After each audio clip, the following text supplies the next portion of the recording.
So আজকে আমি যে মুভিটা এক্সপ্লেন করতে চলেছি সেটা আমার কাছে দেখা একটা সেরা জঘন্যতম মুভি।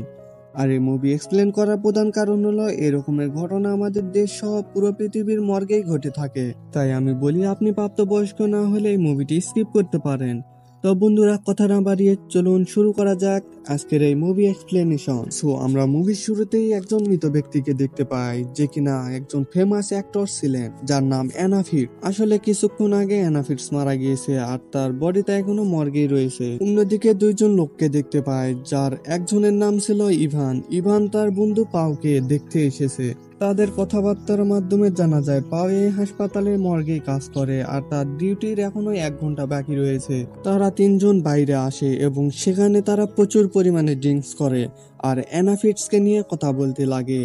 একটা সময় অ্যানাফিটসকে নিয়ে তারা খারাপ মন্তব্য করতে লাগে। ইভান পাওকে বলে সে অ্যানার ডেড বডিটাকে দেখতে চায়, কিন্তু পাও না করে দেয় কারণ এই কাজটি করাই একেবারেই ঠিক নয় আর কোনো প্রকারের ভুল হলে পাওকে কাজটাও হারাতে হবে। কিন্তু অ্যানা একজন নামকরা অ্যাক্টরস আর সে দেখতে খুব সুন্দর ছিল, সেই কারণে ইভান তাকে বারবার জোর করতে থাকে। অবশেষে এত জোর করার কারণে পাও তাকে অ্যানার বডি দেখাতে রাজি হয়। পাও ইভানকে নিয়ে মর্গে আসে আর অ্যানার বডির সামনে নিয়ে যায়। সেখানে তার মুখ থেকে চাদরটি সরিয়ে দেয়। ইভান দেখতে পায় অ্যানা আসলেই অনেক সুন্দর। তারপর ইভান তার শরীর থেকে চাদরটা আরো নিচে নামিয়ে দেয়। এখানে ইভানকে বলে একটা মৃতদেহের সঙ্গে এরকম করা একেবারে ঠিক নয়, কিন্তু ইভান তার বন্ধুকে ছুঁয়ে দেখতে বলে। তারপর তার বন্ধু তেমনটা করতে শুরু করে। এরপরে ইভান সমস্ত লিমিট ক্রস করে। সে বলে অ্যানার সাথে সে ইন্টিমেট হতে চায়।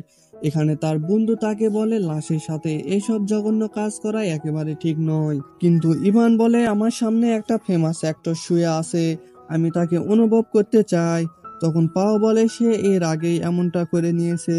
এখানে ইভান বলে সে এটা করবেই। তো ইভানের বন্ধুর অনেক খারাপ লাগে এবং তাদের কথায় তাকে মানতে হয়। ইভান এনার মৃতদেহের কাছে যায় এবং সেই জঘন্য কাজ করতে থাকে, কিন্তু সেখানে অদ্ভুত দৃশ্য দেখতে পায় যেখানে এনার চোখ খুলে গিয়েছে। কিন্তু ইভান প্রথমে এটা বুঝতে পারে না, কিন্তু পরবর্তীতে সে যখন তাকে দেখে তখন সে খুব ভয় পেয়ে যায় আর প্রচন্ড জোরে চেঁচিয়ে ওঠে। তখন তার বন্ধুরা সেখানে এসে দেখতে পায় অ্যানা আবার বেঁচে উঠেছে। যেহেতু অ্যানা বেঁচে উঠেছে তাই এখন সবকিছুই জেনে গেছে। সে বাইরে গিয়ে সবকিছু পুলিশকে বলে দিবে। তাই ইভান অ্যানাকে এখানে মেরে ফেলতে চায়। সেখানে ইভানের ভালো বন্ধুটি অ্যানাকে জল পান করায় আর শরীরটা চাদর দিয়ে ঢেকে দেয়। ইভান তার সঙ্গে একমত হয় না কারণ সে খুন করতে চাচ্ছিল না, কিন্তু ইভানকে বলে তোমরা এই খারাপ কাজ করার কারণে তোমাদের তো শাস্তি পেতেই হবে। এটা শুনে তাদের দুই বন্ধুর মধ্যে ঝামেলা লেগে যায়। সেখানে ইভান তার বন্ধুকে ভীষণ মারধর করে। এরপর পাও ইভানকে সরিয়ে নিয়ে যায়। একটু পর পাওয়ের কলিগ একটা ডেড বডি নিয়ে আসে। সে মর্গের মধ্যে বডিটা রেখে চলে যায় আর যাবার সময় মর্গের দরজাটা লক করে দিয়ে যায়। আর অন্যদিকে দেখতে পায় যে ইভান তার বন্ধুকে মারার কারণে তার বন্ধুর মাথা ফেটে গেছে ও প্রচুর রক্তক্ষরণ হচ্ছে। ইমার্জেন্সি তাকে হাসপাতালে নিতে হবে, কিন্তু মর্গের দরজাটাও তো লক করা। এখন তারা তিনজন মর্গে আটকে পড়ে। অন্যদিকে অ্যানার হাত পা অবশ থাকার কারণে সে হাঁটাচলা পর্যন্ত করতে পারছে না।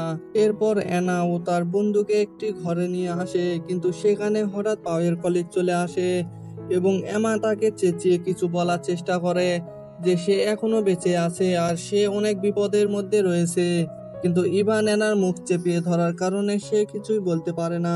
পাও তার কলিগের সাথে সেখান থেকে চলে যায়। ইভান দেখে তার বন্ধু আর নিঃশ্বাস নিচ্ছে না। কিছুক্ষণ পর সেখানে পাও আসে আর ইভান বলে তাদের বন্ধু মারা গেছে। এসব দেখে পাও খুব কাঁদতে শুরু করে, কিন্তু ইভান তাকে বোঝায় এসব কিছুই একটা অ্যাক্সিডেন্ট মাত্র।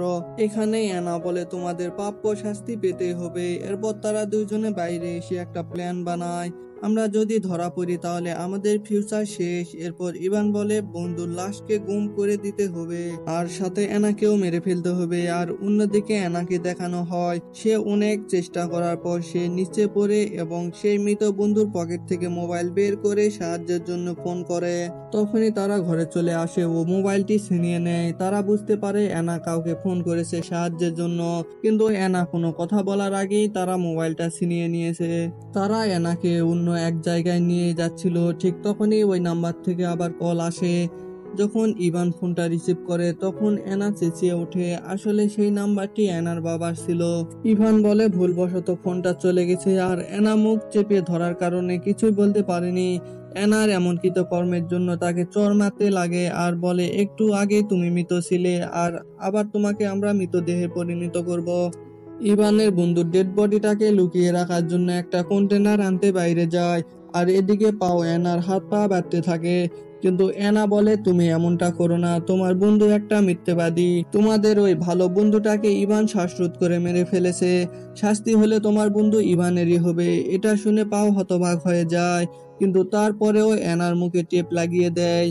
অন্যদিকে ইভান একটা কন্টেনার নিয়ে আসে আর পার রক্ত পরিষ্কার করতে লাগে। ইভান বলে অ্যানা পালিয়েছে, যেটা শুনে তারা দুজনে দ্রুত খুঁজতে বের হয়। অন্যদিকে দেখি অ্যানা কোনো মতো পালিয়ে হাসপাতালে একটা লিফটের কাছে আসে আর লিফটটা চালু করে। ঠিক সেই সময় ইভান লিফটটা আটকে দেয় আর অ্যানার পা ধরে টানতে টানতে নিয়ে আসে। এরপর ইভান বলে অ্যানাকে মারবে কিভাবে?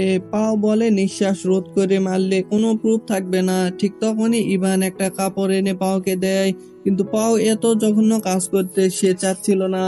এখানে তোমাদেরকে একটা কথা জানিয়ে দেই, ইভান এই হত্যাটা পাওকে করতে বলে, কারণ এর আগে ইভান তার বন্ধুকে মেরে ফেলেছে। আর এখন পাওকে দিয়ে এই খুনটা করাতে পারলে তারা দুজনে সমান অপরাধের দোষী হবে। এই জন্য এই খুনটা পাওকে দিয়ে করাতে চাচ্ছিল, কিন্তু পাও যখন রাজি হচ্ছিল না, ইভান পাওয়ের হাত চেপে ধরে এবং এনার মুখে চেপে ধরে। এনা নিঃশ্বাস না নিতে পারায় সেখানেই মারা যায়। এরপর পা মৃতদেহটা পরিষ্কার করতে লাগে। অপরদিকে ইভান তার বন্ধুকে কন্টেনারে করে ফেলে দিতে যায়, আর পাও পরিষ্কার করার পর বডিটাকে মর্গে রাখে। আর অন্যদিকে দেখি ইভান তার বন্ধুকে মৃতদেহটাকে এক জায়গায় ফেলে দিয়ে আবারও মর্গের দিকে যেতে থাকে।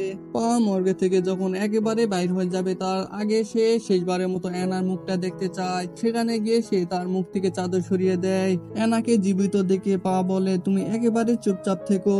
আসলে অ্যানা যখন পাকে বলছিল যে ইভান তার বন্ধুকে মেরে ফেলেছে, তখন তারা একটা প্ল্যান করে যে যখন তার শ্বাসরোধ করে মারতে যাবে তখন যেন সে মরার অ্যাক্টিং করে।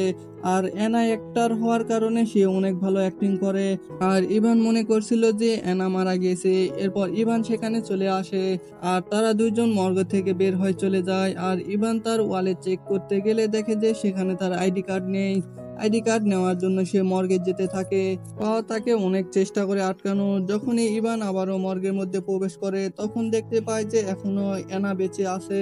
আর তখনই সে পাওয়ের উপর আক্রমণ শুরু করে। সে তার গলা টিপে ধরে, কিন্তু যেহেতু ইভান তার আগের বন্ধুকে মেরে ফেলেছে তাই পাওকেও মারতে চায় না। আর অ্যানা পিছন থেকে একটা ছুরি নিয়ে এসে ইভানের উপর আক্রমণ করে, যে কারণে কিছুক্ষণ পর ইভান মারা যায়। পাও অ্যানাকে বলে, এটা তো আমাদের করার কথা ছিল না। ঠিক তখনই অ্যানা পাওকে আক্রমণ করে। একটু পর পাও সেখানে মারা যায়। আর এই সিনেমাটি এখানেই শেষ হয়। তো বন্ধুরা, কেমন লাগলো আজকের এই অসাধারণ গল্পটি অবশ্যই কমেন্ট করে জানাবেন। তাহলে দেখা হচ্ছে পরবর্তী একটা ভিডিও নিয়ে। ততক্ষণ ভালো থাকবেন, সুস্থ থাকবেন। আল্লাহ হাফেজ।